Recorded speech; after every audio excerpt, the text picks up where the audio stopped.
மழையிலையும் சேகரிக்க முடியும். இப்ப என்ன பெய்யும் நம்மகிட்ட? சிறுநீர் தான் இருக்கும். இன்னும் 10 வருஷத்துல சிறுநீரை சேகரிப்போம். வரும், பத்திரமா வரும்.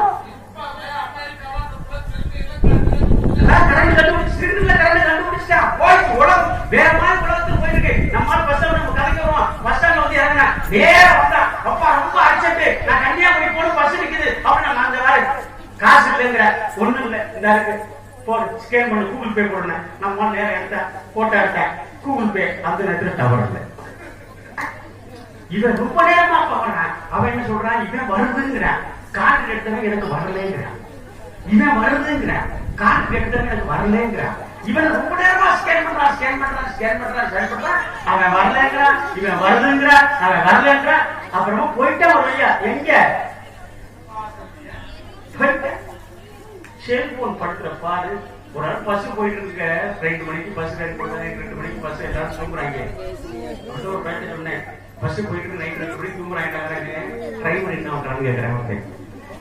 பையன் ரொம்ப அறிவுரை இருக்கேன். நம்ம தான் ஒத்துக்கணும். ஏன்னா அவன் ரொம்ப அறிவுரை இருக்க எப்படி கேட்டுப்பா ஒரு பையன் கேட்டா சித்தப்பா ஊரு கூட போய் பேசுற உலக நாடுகள்லாம் போய் பேசுற சினிமாவெல்லாம் நினைக்கிற டிவி எல்லாம் வர்ற நான் கேட்கிற கேள்விக்கு பதில் சொல்லு அப்படின்னா என்ன கேட்கிறா சொல்ல போறாங்க. டிரைவருக்கு கண்டக்டருக்கு என்ன வித்தியாசம் அப்படின்னு கேட்டா டிரைவர் வண்டியை ஓட்டு வர்றா கண்டக்டர் டிக்கெட் கிச்சு கொடுப்பாரா வாங்காச்சும் ஊரு கூட கேட்கறா.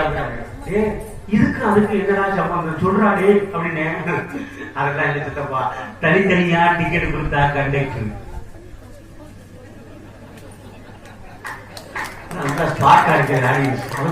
தனித்தனியா டிக்கெட் கொடுத்தா கண்டக்டர் மொத்தமா டிக்கெட் கொடுத்தா கை விடுக்கிறாங்க. அவங்க பயங்கர ரொம்ப பயன் கடைசி பண்ணி உட்காந்துருக்கான்.